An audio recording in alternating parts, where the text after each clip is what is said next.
안녕하세요. 저는 40대 초반을 달리고 있는 주부입니다. 남편도 40대 초반입니다. 그리고 현재 9살 된 남자아이와 7살 된 여자아이 하나 있습니다. 삶에 있어서 특별한 인연이 만들어지면서 인생이 바뀌게 되고 그로 인해 삶이 좋아질 수도 나빠질 수도 있죠. 저는 새롭게 다가온 인연으로 인해 제 삶이 너무 좋아졌습니다. 그 이유를 이제 풀어볼까 합니다. 저는 남편과 함께 빵집을 운영하고 있습니다. 한 동네에서 10년째 운영하고 있네요. 그리고 한 달에 한 번 빵집 앞에 100원의 기적이라는 이벤트를 하고 있습니다. 당연히 저희 매장을 이용하고 계시는 고객분들께 서비스로 제공하는 이벤트이고 이때만큼은 100개의 한정으로 여러 종류의 빵을 준비해 놓습니다. 그리고 꼭 이날만 되면 저희 매장에 오는 아이 한 명이 있었죠. 처음에는 그러려니 했습니다. 저에게 100원을 주고 빵을 2개 가져갔으니까요. 아직 어린아이라 그런지 돈에 대한 개념이 없는 것 같아 웃으면서 그렇게 보내줬고 아이의 상황을 보곤 안타까운 마음도 들어 따로 빵을 몇 개 더 챙겨준 적도 있었습니다. 제가 남편과 함께 빵집을 한 이유도 불우한 이웃도 도와주려고 했기 때문에 빵집을 운영하게 되었던 겁니다.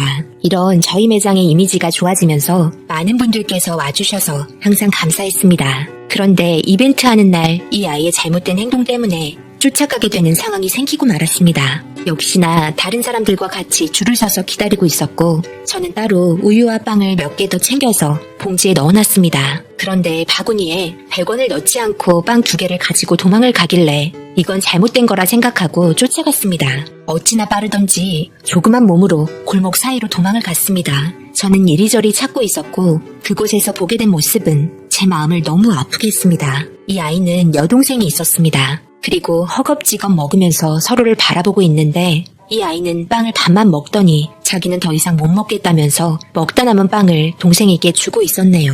그리고 주머니에 컵을 꺼내서 옆 건물에 들어가더니 아이의 손에는 화장실에서 뜬 물을 동생에게 주고 있었습니다. 어린 나이에 동생을 챙기겠다고 화장실 물이 좋은 것도 아닌데 신경 쓴다며 목매지 않게 천천히 먹으라면서 옆에서 기다리고 있었습니다. 그 모습을 저는 멍하니 쳐다보고 있었고 두리번거리다가 저를 본 아이와 눈이 마주치면서 그냥 모른 척하고 다시 매장으로 들어왔네요. 그 모습을 보곤 너무 가슴이 아파 제 눈에는 멈추지 않는 눈물이 흘러버렸고 이 아이한테만큼은 아무런 대가 없이 빵을 주기로 했습니다. 남편한테 이런 상황이 있었다는 걸 설명을 했고 남편 또한 가슴 아파하면서 그 아이가 오면 좀 더 잘 챙겨주자며 그렇게 다시 오기만을 기다리고 있었습니다.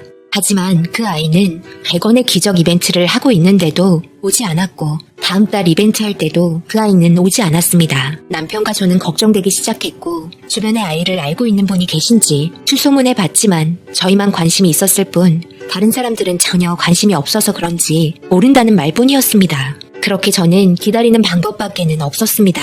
그리고 3달 만에 줄 서 있는 모습을 봤고 급하게 남편을 불러 이것저것 빨리 담으라고 재촉했습니다. 그리고 바구니에 100원을 담고 빵을 챙기려 하길래 저는 그 아이의 손을 잽싸게 잡으며 빵집으로 들어왔습니다. 갑작스러운 저의 행동에 많이 놀랐는지 당황스러워했고 고개만 떨군 채 가만히 있었습니다. 얘, 요 몇 달간 왜 안 온 거니? 무슨 일 있었니? 그냥 아줌마가 걱정이 돼서 그런 것 뿐이니까 말해보렴. 죄송해요. 100원 안 넣고 빵 가지고 가서 죄송해요. 동생이 배가 많이 고프다고 했는데 돈이 없었어요. 그래서 못 왔어요. 빵을 그냥 가져간 것 때문에 아줌마가 화낼까봐 무서워서 못 온 거니? 네, 제가 잘못한 거 알고 있어서요. 오늘은 100원 넣었는데 동생이 배가 많이 고파서 2개 가져갔어요. 죄송해요. 괜찮다. 그런 거 가지고 미안해할 필요 없단다. 하지만 말도 없이 그냥 가지고 가는 거와 허락을 구하고 가지고 가는 거와는 전혀 다른 문제란다. 모든 거에는 대가가 따르는 법이야. 그러니 다음부터는 너의 상황을 이야기하면 좋겠어. 요 몇 달간 안 와서 아줌마가 많이 걱정했잖니. 이거 가지고 가서 동생이랑 같이 먹도록 해라. 그리고 배고플 때 언제든지 와서 동생이랑 같이 먹어도 괜찮으니까 이제 100원의 기적 이벤트 할 때만 줄 서 있지 않아도 된다. 알겠니? 그리고 나이는 남편이 준비해둔 빵과 우유를 가지고 감사하다면서 빠르게 밖으로 나갔습니다. 제대로 된 가정교육조차 받지 않아 보였고 부모 없이 열악한 환경에서 살고 있는 것 같았습니다. 그런데 매일같이 동생을 데리고 올 줄 알았던 이 아이는 다음날 오지 않았습니다. 저희는 이 아이들이 어떻게 살고 있는지 궁금해졌고 다음에 올 때는 아이가 사는 곳을 확인해보고 싶었습니다. 왜인지 모르게 계속해서 마음이 가고 신경이 쓰였고 돌봐주고 싶다는 마음이 들었습니다. 저희가 아이가 없어서 더 그랬을까요? 아이에 대한 간절함이 저희 또한 없는 건 아니었지만 제가 아이를 가질 수 있는 몸이 아니었습니다. 병원에서 불임 판정을 받곤 한동안 정말 힘들었었죠. 그래도 현실을 받아들여야 했습니다. 그렇게 매일 와도 된다는 말은 뒤로 하고 이벤트 때 매장으로 온 아이는 똑같이 줄을 서서 100원을 바구니에 넣고 빵을 2개 가지고 가서 동생과 나눠 먹고 있었습니다.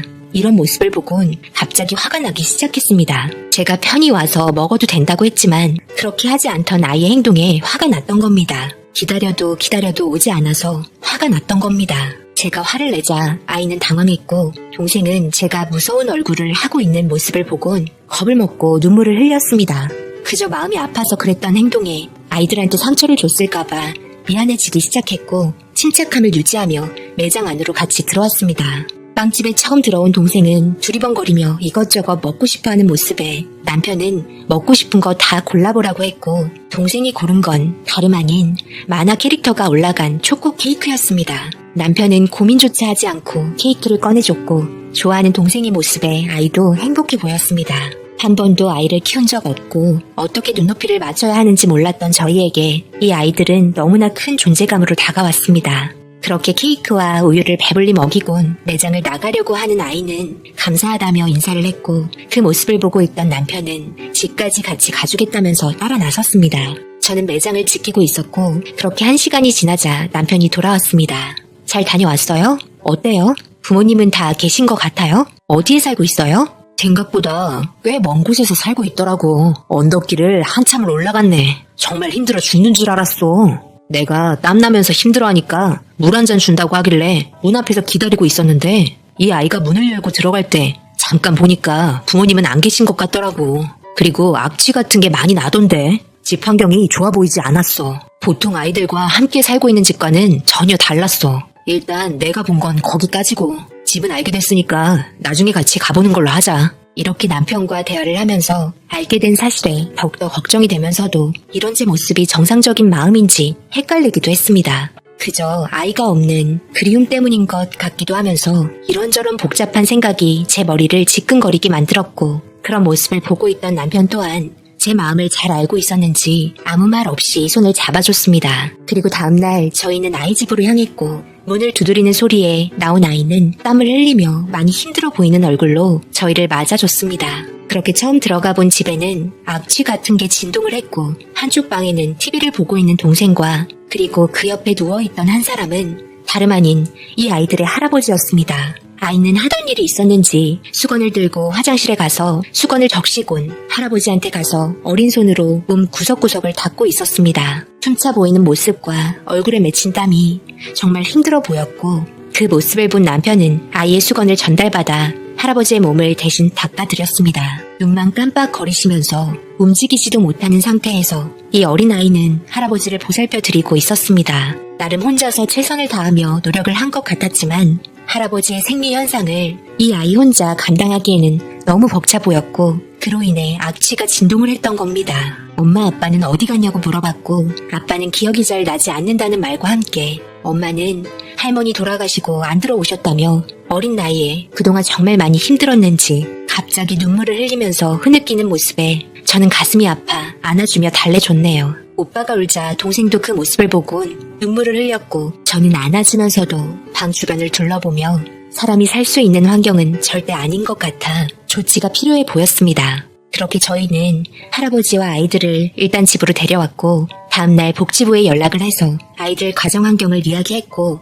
그렇게 할아버지는 요양병원으로 들어가게 되었고 아이들은 보호해줄 수 있는 부모도 없었기 때문에 아동보호센터에 들어가게 되었습니다. 그렇게 저와 아이들은 헤어지게 되었고 조용한 집에 들어온 남편과 저는 한동안 말없이 조용히 앉아 있었습니다. 그렇게 잠 못 이루는 밤을 지새웠고 빵집 오픈하며 예전과 같은 생활을 보냈습니다. 그리고 매달 찾아오는 100원의 기적 이벤트를 하면서 오지 않는 아이를 생각하며 그렇게 하루를 보냈습니다. 저희는 남편과 상의 후 아이들이 보고 싶어 다시 아동복지센터를 찾았고 아이들을 버리고 떠난 엄마를 찾았냐는 말에 아직까지 연락 온 건 없다며 지금 심리검사와 함께 아이 안정을 위해 교육 중이라는 말을 전달받았습니다. 저는 아이들 얼굴을 보려고 기다렸고 심리검사를 마친 아이들은 저와 남편을 보곤 달려와 저와 남편을 꼭 안아줬습니다. 아무 말 없이 저를 보며 미소 없는 얼굴을 하고 있는 아이들에게 저는 다시 밝은 웃음을 찾아주고 싶어 남편에게 눈물을 흘리며 입양을 하고 싶다는 말을 해버렸습니다.